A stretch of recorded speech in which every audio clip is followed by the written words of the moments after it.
আসসালামু আলাইকুম। আমি আজকে রান্না করব পাবদা মাছ। পাবদা মাছ খুবই মজার একটা মাছ। আমি পরিষ্কার করে কেটে ধুয়ে নিয়েছি।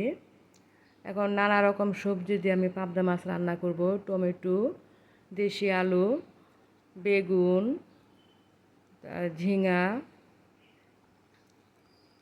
পেঁয়াজ কুচি, কাঁচামরিচ কুচি সবগুলো আমি সুন্দর করে কেটে পরিষ্কার করে ধুয়ে নিয়েছি। এখন আমি স্বাদ মতো লবণ দিয়ে দিচ্ছি। সবজি আমরা সবাই পছন্দ করি। ছোটো মাছ দিয়ে সবজি রান্না খেতে খুবই ভালো লাগে। আমি হলুদ গুঁড়ো দিয়ে দিলাম, মরিচের গুঁড়ো দিয়ে দিচ্ছি,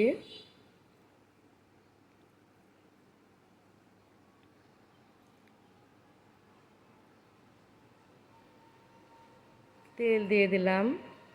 আমি অল্প তেলে রান্না করি, অল্প তেল দিয়ে দিলাম। এখন সবগুলো আমি সুন্দর করে মাখিয়ে নিব।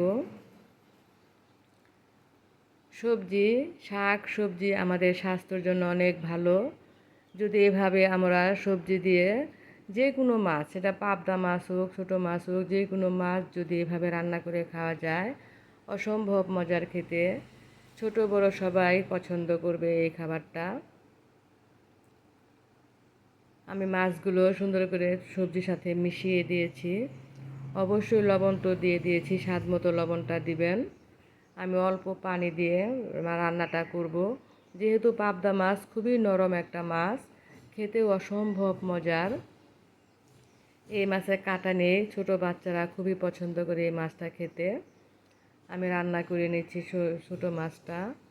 পাবদা মাছ আমার খুবই পছন্দের একটা মাছ।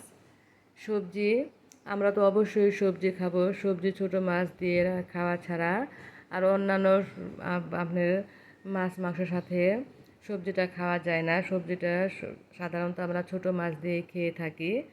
দেখুন অসম্ভব সুন্দর হয়েছে রান্নাটা। আপনারা অবশ্যই রান্না করে খেয়ে দেখবেন। আল্লাহ হাফেজ।